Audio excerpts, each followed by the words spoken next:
Хөдөлмөр эрхлэлт ажил олгогч нарын заавал зочлох хөдөлмөр цэглэмэ.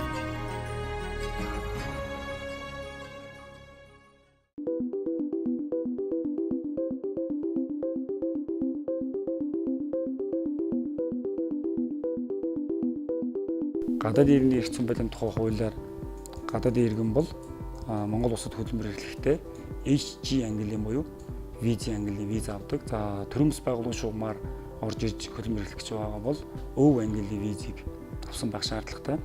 За шашны байгууллагын шугамар ирж ажиллаж байгаа гадаад иргэн бол SH ангилын визийг аваад ингээд зорилгодоо нийцсэн визтэйгээ Монгол улсад ирээд ажил эрхлэх ийм хуулийн зохицол байгаа. За нөгөө талаасаа гадаад иргэн Монгол улсын хилээр нэвтэрч орж ирээд ажлын 7 хоногийн дотор иргэний аргын шийдлийг ерхий газар бүртгүүлэх. За хуанлын 21 хоногийн дотор Монгол улсад хувийн иргээр орсон суух зөвшөөрөл авах ийм хууль зүйн зохицуулттай. За энэ асуудал дээр урагч байгууллага хайхрамжгүй хандах, за энэ хуулийг мэдэхгүй, за хуанлын болоод ажлын хоногоор тоолдог энэ асуудлыг мэдэхгүйгээсээ захиргааны зөрчилд орох ийм асуудал бол элбэг тохиолддог.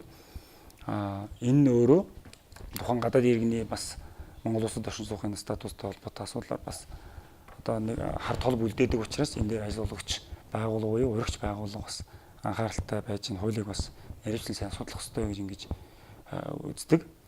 За нөгөө талаас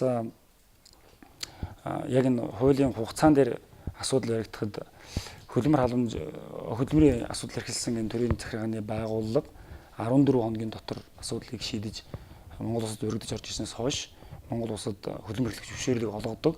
Тэгэхээр энэ гадаадын эрх зүйн байдлын тухай хуулинд байгаа процессын хугацаа, за хөдөлмөр эрхлэх асуудлыг хариуцсан төрийн захиргааны байгууллагын хянан шийдвэрлэх хугацаа хооронд хугацаа маш их алддаг учраас энэ хугацааг ажил олгогч талч тэр, ажилтнч тэр бас уйдчилан хариуцсан тооцож орж ирэх нь бас гарч болох захиргааны зөрчлөөс урьдчилан сэргийлэх ийм алхам болно гэж ингэж үзэж байна.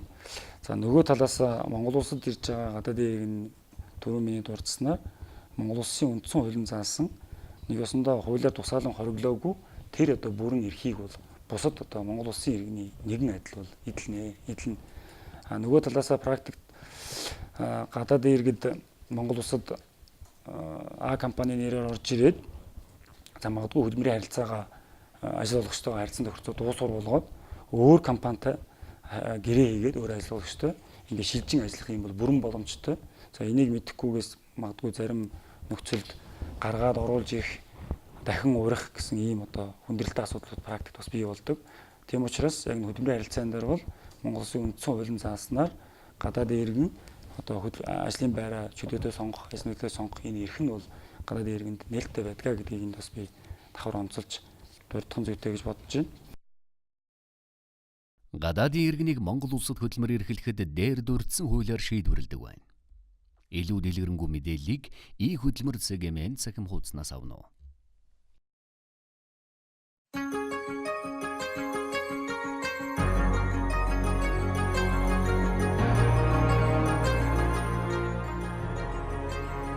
Хөдөлмөр эрхлэлт ажил олгогч нарын заавал зочлох хөдөлмөр цэглэмэ.